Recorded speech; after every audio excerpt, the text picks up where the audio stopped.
et le dessin magnifique.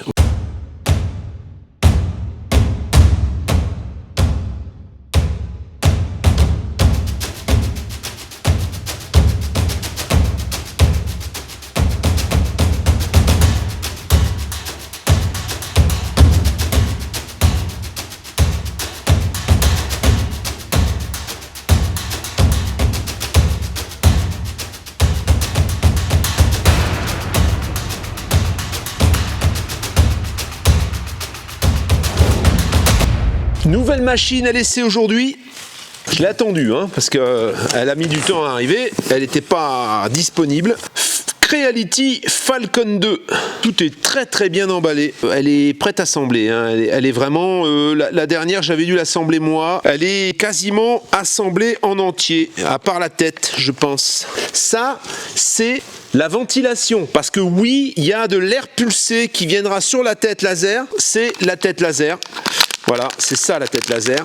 Ici, on a les lunettes de Daft Punk, tout le stock de pièces, les pieds, les rehausses de pieds, le petit cylindre Creality pour... ça, c'est, tu vois, pour faire rouler les choses rondes, pour pouvoir les graver en circulaire. C'est parti pour le montage de cette graveuse, 22 watts. Elle arrive comme ça, dans son emballage, voilà, tu as une notice, alors la notice est en anglais, et on a même la ventilation qui va permettre de refroidir la tête de gravure pour éviter les brûlures. Là, par exemple, je vais essayer de graver du vinyle, on va voir ce que ça donne. D'abord, il faut mettre les pieds, parce qu'il faut la remonter. Alors, on a des pieds qui sont réglables en 3 hauteurs. Il y a 3 hauteurs différentes selon ce que tu veux faire avec. Si tu veux graver des choses un peu plus épaisses, eh bien tu peux régler la hauteur des pieds. Une fois que ça c'est fait, le tuyau d'air qui va ventiler la tête qui se branche ici. Et ensuite on a une prise qui vient ici sur le côté et directement reliée à la machine, et c'est donc la machine qui va le faire fonctionner. On va avoir la tête laser avec sa protection transparente déjà, ça c'est pas mal, qui va venir dans son rail et qui donc a une amplitude de réglage aussi assez importante. Donc on va pouvoir la monter ou la descendre. Le montage c'est vraiment hyper simple, il n'y a vraiment pas grand chose à monter, c'est très facile, ça va très vite. Ça c'est un plateau sur lequel on va pouvoir mettre les pièces. Il est amorti, c'est super. Et ça, c'est une plaque en aluminium. C'est une plaque de protection. Et on a la carte donc qui vient ici. Alors la particularité de cette machine, c'est de ne pas avoir besoin d'ordinateur pour fonctionner. Ça veut dire que tu peux rentrer là. Alors tu peux très bien le brancher l'ordinateur, mais si tu as déjà encodé ton fichier, tu le mets sur la carte, tu mets la carte et normalement ça doit graver. J'y vais à l'arrache, voilà, j'ai pas trop étudié le truc. Voilà, si je fais frame, ça fait quoi?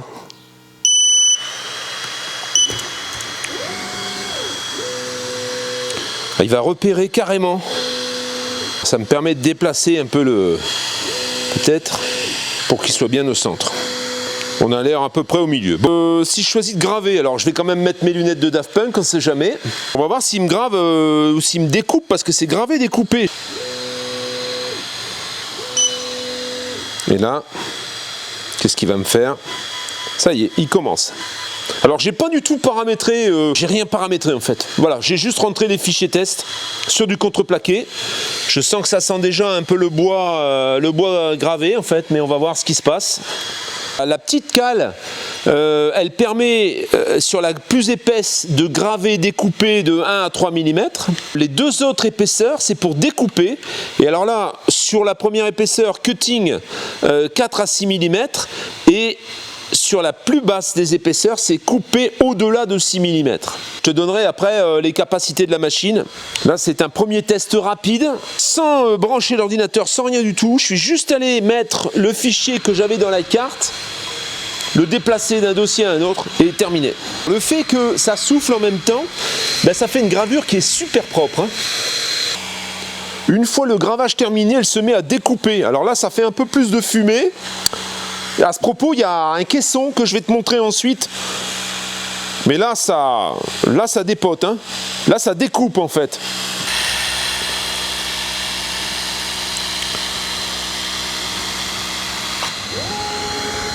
Et voilà. Elle a terminé. Alors il y a pas mal de fumée. Oh la vache. Eh. Regarde ça. Comme c'est découpé nickel. C'est pas brûlé, tu vois. C'est ça qui est sympa, c'est qu'avec la ventilation, c'est pas brûlé. Alors bon, là c'est du fin, hein. Mais enfin quand même, quoi. En une passe, tu vois. Franchement, c'est magnifique, hein. On passe maintenant aux choses sérieuses. On va graver les nouveaux portefeuilles nomades qui viennent d'arriver. Tu vas les avoir dans la boutique, c'est pas complètement plat, hein, donc je sais pas comment ça va donner. Donc ce que je dois faire par contre, c'est d'augmenter la hauteur d'un cran, parce que là on est trop bas. Donc on va se mettre une petite rallonge sous chaque pied. Là normalement on est à bonne hauteur. On va régler la hauteur du laser, et maintenant on va allumer la machine. On va mettre la carte d'abord, parce qu'on a la petite carte à mettre sur laquelle j'ai mis le G-code. Donc le G-code, c'est le fichier du dessin que tu vas imprimer. Alors pour ça, tu as un programme qui s'appelle Lightburn, mais il y en a d'autres. Tu peux télécharger directement des G-codes sur internet, et puis à ce moment-là, c'est pas toi qui décides. Si par contre tu veux fabriquer toi-même, dessiner toi-même ou imprimer des photos, il va te falloir passer par Lightburn, qui est un logiciel qui va te permettre de paramétrer le fichier G-code et de le rentrer ensuite dans la machine. Ce Lightburn, tu peux également brancher ton ordinateur directement à la machine et imprimer en direct comme avec une imprimante que tu utilises pour imprimer tes papiers sur une imprimante papier en fait, hein. Donc on allume, on va lui dire tu rentres à la maison, Maintenant on va lui dire montre-moi où est le centre de gravure, tu vois, voilà où il va. Il va falloir que je pousse le plateau par ici. Ça c'est plutôt pas mal. Alors regarde.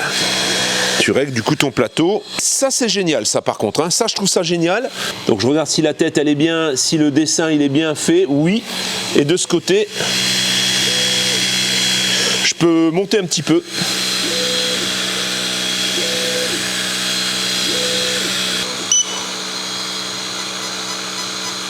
Voilà, il commence. Ça sent le cochon grillé, donc je pense que ça marche. Ouais. Ah ouais. Ah ouais. Ah ouais.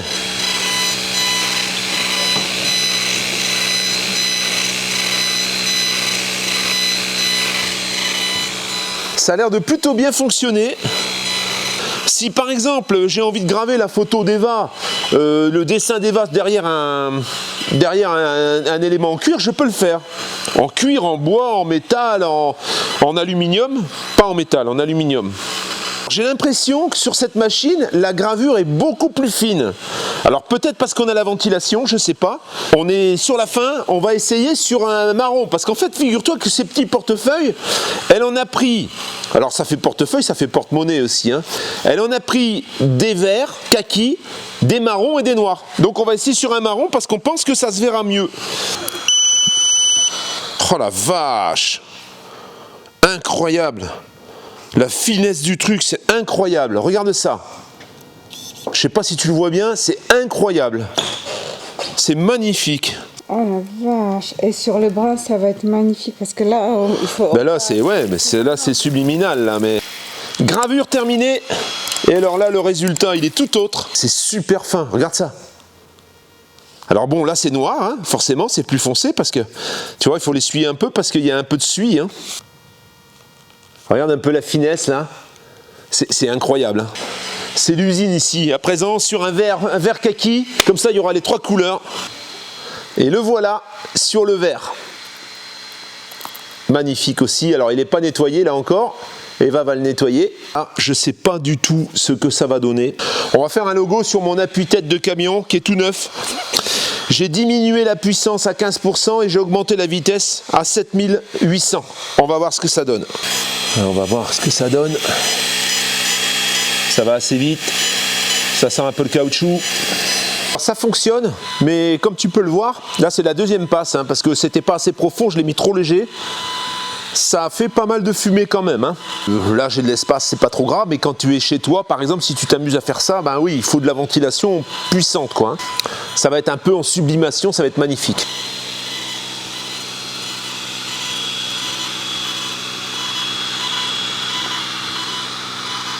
Et le dessin, magnifique, voilà. Alors bon, Oh, ça a pas, là, ça n'a pas tellement, si c'est un peu marqué quand même. On va le nettoyer.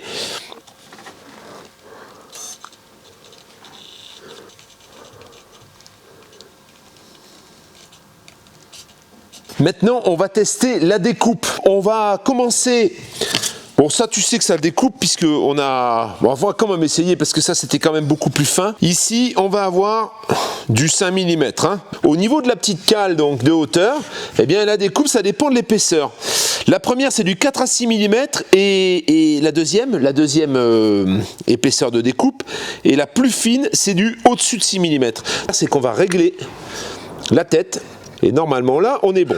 J'ai dessiné un rond et on va on va découper le rond. Pour du 5 mm, du contreplaqué 5 mm comme celui-là, il nous faut 100% de la puissance laser et vitesse d'avancement 400 mm par seconde. Donc on va déjà repérer où est-ce que c'est... Voilà, tu vois, donc là il suffit de mettre le bois au bon endroit. Alors, est-ce que je suis bien? Et c'est parti. Voilà. Et on est sur 100%. C'est juste découpé. Sur le dos, c'est pas du tout noirci. Ici, c'est un tout petit peu noirci. Je te rappelle qu'on utilise la ventilation donc pour refroidir un petit peu. Mais on a une coupe vraiment précise. Hein. On a une coupe qui est vraiment très droite. Celui-là, on est sur du 8 mm. On va ralentir la vitesse d'avancement. Cette fois-ci, on est à 240 mm.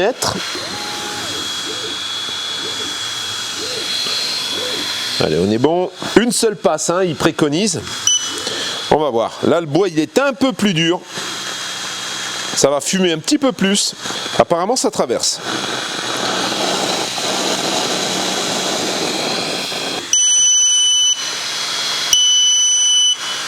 En une passe, c'est pas suffisant pour réduire la vitesse. Par contre, la coupe, elle est relativement propre. Hein. On va quand même le faire en 2 passes, mais je pense qu'en réduisant la vitesse, ça peut être pas mal. On va refaire une passe.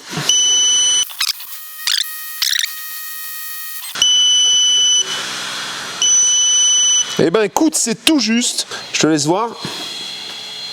Voilà, tu vois. On va utiliser les mêmes réglages et on va couper du pain. 14 mm aussi. C'est parti. Même réglage. Ça fait beaucoup plus de fumée, hein. Mais ça traverse là. Ça traverse dès la première passe. Ça a complètement bien découpé, mais là c'est incroyable. Hein. C'est un peu trop puissant, mais regarde ça. Voilà, si tu dois découper du pain, là on est en 14 mm. Regarde le disque que ça te fait parfait en fait. C'est même pas brûlé sur les bords. Je suis tenté d'essayer celui-là qui est un peu plus dur. C'est du sapin. Et là on est sur 21 mm, 80 mm par minute. Hein. C'est parti. Ça a l'air de plutôt bien découper, mais je vois pas de fumée en dessous. Il nous manque 2 mm en fait. On va refaire une passe. Il aurait presque fallu faire une passe plus rapide. 2 passes à 100 mm ou 2 passes à 120 mm par minute, ça aurait été bon, tu vois. Voilà. Il y accroche un petit peu, mais c'est tout bon. Regarde ça. Regarde la précision de la coupe quand même. Hein, et tu vois, ça s'est pas étendu en fait, hein, c'est noir dans la coupe, mais sur les côtés il n'y a rien du tout.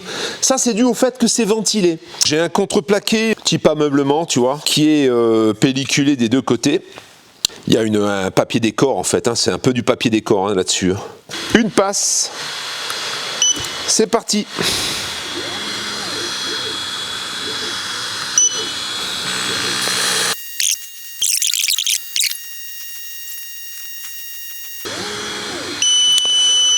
Oh, la découpe, elle est mais au top en fait, hein. Elle est vraiment propre. Hein. Avant que je enlève le morceau. Et là derrière, il nous manque un tout petit peu sur les deux côtés là. Regarde cette découpe. De l'autre côté, on a une toute petite bavure parce qu'il y a 2 petits points de mélamine, de papier là qui n'avaient pas été coupés. Mais bon, c'est vraiment impeccable quoi. C'est vraiment impeccable. On est sur du 16 mm. 16 mm, c'est sûr que le cœur est un peu moins dur que tout à l'heure. Et du coup, oui, ça fonctionne très très bien. Donc découpe, je valide. Cette machine-là, je la vois bien, je vois bien me l'utiliser comme une petite CNC, tu vois. À présent, on va découper une plaque d'acrylique de 3 mm. Donc toujours le même petit disque. Là j'ai mis 200 mm par minute. D'ailleurs ça sent un peu. Hein, mais ça découpe vraiment parfaitement. Acrylique donc, je te laisse voir un peu la qualité. C'est un peu noir parce que là il y a eu un peu des fumées. Je pense que j'aurais pu augmenter un peu la vitesse ou réduire la puissance. Pour l'intérieur, on m'a envoyé ça également, hein, quand tu es dans un appartement où tu veux pas trop d'émanation. Ça, c'est l'armature qui est assez simple à monter. Hein. Tu mets ça là-dessus. On a tous ces petits scratchs. Tu vois, on n'a plus qu'à les faire tenir comme ça. Hein. Une sortie de chaque côté, donc tu peux brancher ta ventilation d'un côté ou de l'autre. Il y a les trous, tu as les vis, tu as tout. Donc tu mets ta petite ventilation comme ici, tu vois là, elle tourne, elle est branchée sur une EcoFlow. La sortie, tu vois, elle est là. Tu as le petit ventilateur. Tu as les câbles, les passages de câbles, tu vois, donc c'est facile. Du coup, tu n'as pas les fils qui te gênent comme ici. Et tu as accès quand même à ta machine parce que ça s'ouvre. Ça s'ouvre sur toute la longueur. Donc si tu veux régler la hauteur de ta machine, changer le mode de gravure, la hauteur de la tête, etc., eh ben, tu peux aisément le faire. Tu vois, tu arrives même au poste de commande qui est ici. Très facile. Et là, ça te permet de tout fermer. Il y a le filtre également pour t'éviter d'avoir le laser dans les yeux. Hein. Tu n'as pas besoin de lunettes avec ça. Tu vois, là, ici, ça souffle. Ça souffle ici. Toute ta fumée, elle s'en va par là, ce qui fait que tu peux mettre ton évacuation à l'extérieur. Donc si vraiment tu veux travailler dans un bureau à l'intérieur et d'éviter d'être en fumée parce que tu vas graver, c'est super simple avec ça. Il suffit d'opter pour ce petit matériel-là en plus. Voilà pour cette Creality Falcon 2 22 watts, donc graveuse, découpeuse. Petite CNC pour moi, elle va me servir à plein de choses. Tu vois, j'ai gravé un appuie-tête, je ferai le deuxième quand il arrivera. Je vais pouvoir graver des petits pictogrammes dans le camion au moment où je ferai l'aménagement. On peut graver les portefeuilles à Eva, on peut graver du cuir, on peut graver tout un tas de choses. Ici, on peut aller jusqu'à 25 000 mm par minute. Donc tu peux graver très vite. 22 watts, ça te permet de faire des choses, en effet, de faire fonctionner ton graveur beaucoup plus rapidement. Alors le prix, ça comprend la machine avec la tête de gravure, ça comprend la ventilation, ça ne comprend pas l'appareil qui te permet de graver sur des cylindres, ça ne comprend pas la plaque nid d'abeille, mais ça comprend la plaque en aluminium. Tout le reste, c'est dedans. Hormis quand même aussi le cover que je t'ai montré avec la ventilation, ça c'est pas compris non plus. Logiquement, elle est à 1199 €, donc quasiment 1200 €. Actuellement, elle est à 889 €. Par rapport à ce qu'elle t'apporte, et si vraiment t'en as l'utilité, ben oui, c'est plutôt intéressant au niveau du tarif. Tu peux fabriquer des objets entre les graveuses, les graveurs donc, et les imprimantes 3D. Il est vrai qu'aujourd'hui, tu arrives à faire des choses qui sont vraiment sensationnelles. Voilà la famille, les liens ici, les liens dans la description. Au moment où je vais graver des choses avec ça, je te remontrerai un petit peu comment ça se passe. You make me lose my mind like all the time. It still feels right.